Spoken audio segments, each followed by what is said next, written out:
నమస్తే, welcome to our channel. Holi తర్వాత అరుదైన సూర్యగ్రహణం, 50 సంవత్సరాల తర్వాత సంపూర్ణ సూర్యగ్రహణం. 2024వ సంవత్సరంలో చంద్రగ్రహణం హోలీ రోజునే ఏర్పడుతుంది. అయితే కేవలం 15 రోజుల తర్వాత సంవత్సరంలో మొదటి సూర్యగ్రహణం కూడా సంభవిస్తుంది. ఇది చాలా అరుదుగా ఉంటుంది. ఏప్రిల్ 8న 50 సంవత్సరాల తర్వాత సుదీర్ఘమైన సంపూర్ణ సూర్యగ్రహణం సంభవిస్తుంది. ఇది సుమారు 7.5 సంవత్సరాల పాటు కొనసాగుతుంది. అంటే ఈ కాలంలో భూమిపై పగలు రాత్రిగా మారుతుంది. దీనికి ముందు 1973వ సంవత్సరంలో సుదీర్ఘమైన సూర్యగ్రహణం సంభవించింది. దీని కారణంగా ఆఫ్రికా ఖండాన్ని చీకటి కమ్మేసింది.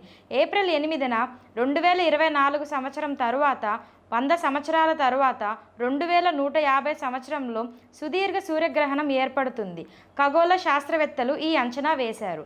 అరుదైన సంపూర్ణ సూర్యగ్రహణాన్ని భారతీయులు చూడలేరు. మీడియా కథనాల ప్రకారం ఈసారి సూర్యగ్రహణం చాలా ప్రత్యేకంగా ఉంటుంది. ఏప్రిల్ 7వ తేదీన చంద్రుడు భూమికి అత్యంత దగ్గరగా ఉంటాడు. సాధారణం కంటే కొంచెం పెద్దగా కనిపిస్తాడు.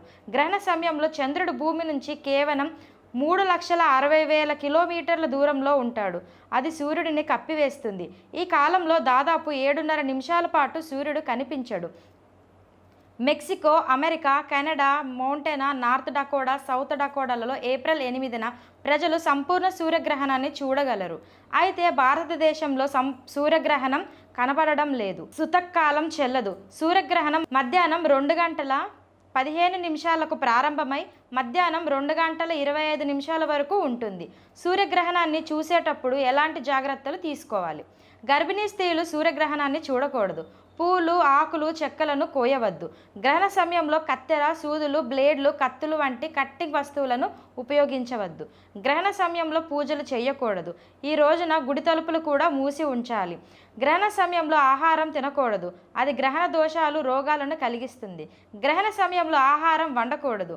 మీరు ఇంటి లోపల ఉంటే మీ పరధ్యానాన్ని నివారించవచ్చు.